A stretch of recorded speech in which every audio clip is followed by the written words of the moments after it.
Imaginons une seconde la scène. Une cargaison d'une valeur inestimable se retrouve accidentellement endommagée sur un quai de chargement, totalement détruite avant même d'avoir pu commencer son voyage. La question immédiate, brutale, qui se pose alors, c'est de savoir qui va payer la facture. Eh bien, la réponse ne se trouve généralement pas dans un long pavé juridique, mais plutôt dans un tout petit code de 3 lettres. C'est la dure réalité du fret international, où un choix en apparence mineur va littéralement décider du destin financier et juridique d'une expédition tout entière. Bienvenue dans ce nouveau décryptage. Aujourd'hui, on plonge tête la première dans la simplicité très trompeuse des fameux termes du commerce international. Sous ces petits acronymes qui pilulent tous les jours sur les contrats, se cachent en fait des risques financiers et juridiques monumentaux. Des pièges qui restent souvent totalement invisibles jusqu'à ce qu'il soit malheureusement trop tard. Allons voir ce qui se passe vraiment sous la surface de ces chaînes d'approvisionnement. Voici notre feuille de route pour cette analyse. On va commencer par un rappel rapide de ce langage abrégé, avant de découvrir des statistiques assez choquantes sur l'inertie du secteur. Ensuite, on se penchera sur les défaillances exactes de ces règles, on démasquera l'illusion financière derrière la règle DDP, et on terminera, bien sûr, avec des stratégies concrètes pour limiter la casse. Allez, c'est parti pour notre première partie, le langage du commerce, ou plutôt la face visible de l'iceberg. Les fameux incoterms ou termes commerciaux internationaux, c'est vraiment le raccourci contractuel ultime. Lancé à l'origine en 1936, il en existe aujourd'hui 11. L'idée de base est géniale, faire gagner un temps fou en traçant une ligne ultra claire pour définir qui s'occupe du transport, du dédouanement et surtout à quel moment exact le risque passe de l'acheteur au vendeur. Sur le papier, c'est l'invention du siècle pour éviter de réécrire des dizaines de pages de jargon logistique à chaque nouvelle transaction. Passons à la deuxième partie, l'inertie et les défauts dangereux, qui sont malheureusement devenus la norme dans l'industrie.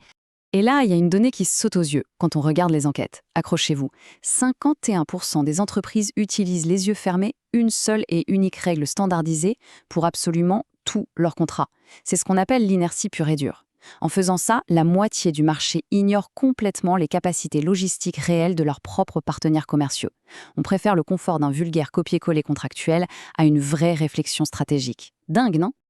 Et l'histoire ne s'arrête pas là.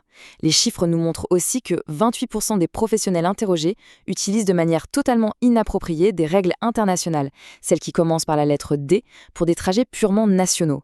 C'est assez troublant quand on y pense, parce que ça met en lumière une lacune géante dans la maîtrise des bases de la logistique, et ce, directement au sein des équipes censées gérer ce genre de risque. Ce qui nous amène à notre troisième partie, les modes de défaillance, ce qui se passe vraiment sous la surface. Si on utilise la méthode AMDC, l'analyse des modes de défaillance, le chaos devient très visuel. Par exemple, balancer un terme comme EXW sans réfléchir, ça peut mener tout droit à des infractions douanières à l'exportation. Autre exemple classique, utiliser la règle FOB pour des conteneurs maritimes. Ça rend littéralement impossible le fait de savoir qui est responsable si la marchandise est retrouvée cassée à l'intérieur de la boîte scellée à l'arrivée. Et là, le point d'orgue de cette analyse, c'est ce chiffre. 15. C'est le score de priorité de risque absolu le plus élevé de toute l'étude. Un énorme drapeau rouge, une zone de danger critique qu'on retrouve pour les règles EXW, FOB ou encore CPT et CFR quand on s'en sert n'importe comment. Quand une opération atteint ce score de 15, ce n'est plus du tout de savoir si un problème va coûter cher. La vraie question, c'est quand ? Prenons un cas d'école hyper concret. Admettons qu'on utilise la règle EXW, Ex-Works, pour une marchandise très lourde.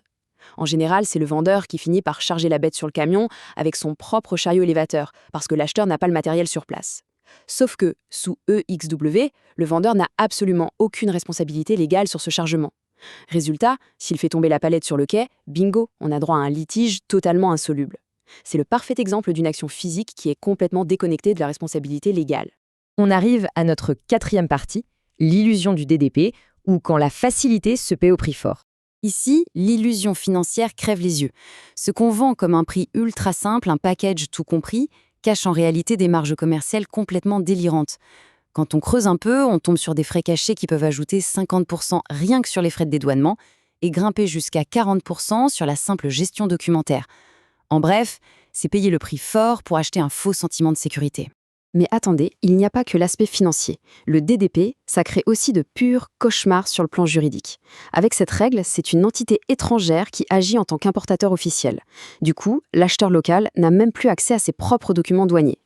Et le piège absolu, il est là. En cas d'audit par les douanes ou d'un gros rappel de sécurité sur un produit défectueux, c'est quand même l'acheteur local qui va prendre tous les coups. C'est typiquement le scénario où on donne les clés du camion, mais où on reste seul responsable en cas d'accident. Pour bien se figurer la chose, voici une histoire vraie assez hallucinante. Un énorme donneur d'ordre américain a obligé un petit fabricant indien à signer un contrat sous DDP. Pour pouvoir respecter cette clause, le fournisseur indien a dû, à distance, monter une société aux États-Unis, louer des entrepôts et s'improviser gestionnaire de flotte de camions américains, un domaine qu'il ne connaissait pas du tout. Le bilan, une première année d'exploitation qui s'est transformée en un naufrage financier épique, avec un service client catastrophique et des coûts qui ont explosé. Et tout ce gâchis aurait pu être évité avec un terme adapté aux vraies capacités du fournisseur. 5e et ultime partie, les stratégies pour limiter la casse et naviguer en eau sûre. C'est clair qu'il faut briser cette inertie. Première étape, on oublie la standardisation à outrance et on arrête avec ces règles par défaut choisies par pure flemme. Deuxième étape, on fait appel à de vrais professionnels bien formés qui captent toutes les subtilités juridiques cachées derrière chaque terme. Et l'étape numéro 3, franchement la plus vitale, choisir un Incoterm, ça doit devenir une vraie décision stratégique calibrée sur les capacités réelles et concrètes des deux entreprises impliquées. L'objectif, ce n'est plus de faire comme d'habitude, c'est de faire ce qui marche vraiment. Pour clore ce décryptage, il y a une question primordiale à garder en tête. Lors de la signature du prochain gros contrat international, est-ce que la sécurité de la chaîne d'approvisionnement est vraiment gérée de manière stratégique ou est-ce qu'on est tout simplement en train d'hériter, par habitude aveugle, d'un désastre à plusieurs millions d'euros qui n'attend que son heure ? Au final, maîtriser ces petits acronymes, ce n'est pas de la paperasse, c'est le bouclier financier et juridique numéro 1 pour toute entreprise qui opère à l'international. Merci d'avoir suivi